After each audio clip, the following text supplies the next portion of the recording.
बिहार सरकार ने भाजपा कोटे के 4 पूर्व मंत्रियों को सरकारी बंगला खाली करने का नोटिस दिया है। पूर्व उप मुख्यमंत्री रेणु देवी को मौजूदा मंत्री कोटे के आवास को खाली नहीं किए जाने के एवज में 2,36,000 रुपए से अधिक के जुर्माने का नोटिस भेजा गया है। भवन निर्माण विभाग की ओर से जारी नोटिस में रेणु देवी को जुर्माने की राशि जमा करने की हिदायत दी गई है। लेकिन मुझे दुख तब हुआ कि जब नवंबर में मेरे पास नोटिस आया कि प्रत्येक महीना 30 गुना एक्स्ट्रा लगा के आपको पेनाल्टी देना पड़ेगा 2,36,000 रुपया। तो मैं सरकार से पूछती हूँ कौन सा न्याय है। अगर आपने मकान दिया और मैं एमएलए हूँ, उप मुख्यमंत्री थी, ठीक है, आज मैं एमएलए हूँ, तो वो मकान खाली होगा तभी तो मैं जा सकूँगी। ये मकान 18 नवंबर कल के दिन में खाली हुआ है और आज से काम शुरू हुआ है। तो कहीं भी जाने के लिए आप वहाँ की स्थिति आप देखे होंगे कि वहाँ की स्थिति क्या है, कम से कम 10 से 15 दिन लगेंगे ही। लेकिन मैं तो यहाँ रहते हुए रोज़ मैं धूल खाती हूँ और एक फ्लोर पे मैं सिमटी हुई हूँ और पूरा काम आज 10 दिनों से चल रहा है।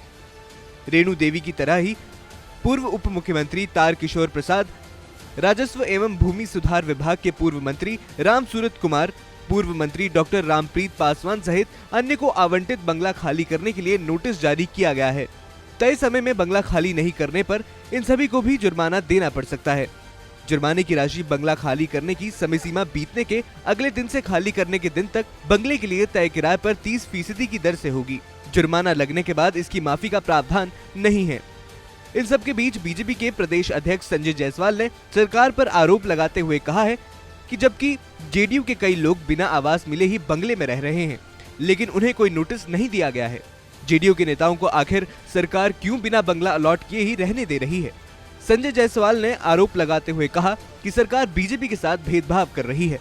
नीतीश जी जब सीधे जीत नहीं सके हैं तो वह उन्होंने 2-4 अपने एजेंट बहाल करके रखे हैं जो इसी काम में लगा रहता है कि कैसे भाजपा का वोट कटे।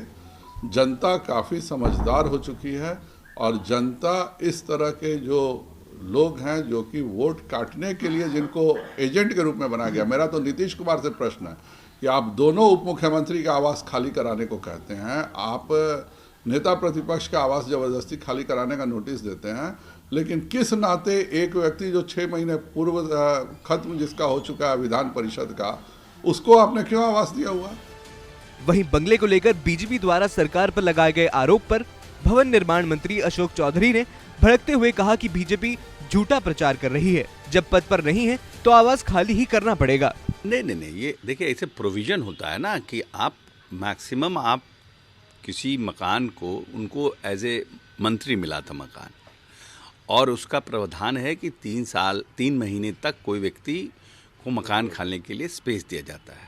और उसके बाद भवन निर्माण विभाग ने का एक कैबिनेट का निर्णय है कि अगर मकान खाली उसके बाद नहीं किया जाएगा तो मार्केट रेट से 30 गुना ज़्यादा उनसे रेंट लिया जाएगा। स्क्वायर फीट का हर कोई का उसका एक्सप्लेनेशन है, कहाँ है, किस एरिया में है, क्या है, नहीं, उसका सब बना हुआ है। ये PWD बिल्डिंग का जो कोड है उसमें रेक्टिफिकेशन कैबिनेट से किया गया था, उसके बाद ये प्रावधान किया गया। ऐसा है कि सब कोई रहे हैं उसमें, ऐसा तो है नहीं कि कोई नहीं रहा है और कोई नया चीज़ उनके लिए है, सबके लिए है।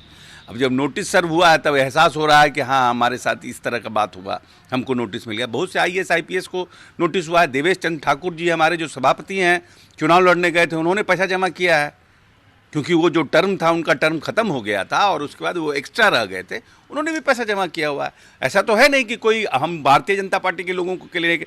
अभी हमारे गांधी जी ने पैसा जमा किया है, जो हमारे सचेतक हैं उनको भी उनका जो घर था वो उनके उससे बाहर था, उनको भी पैसा जमा उनको भी नोटिस गया हुआ है।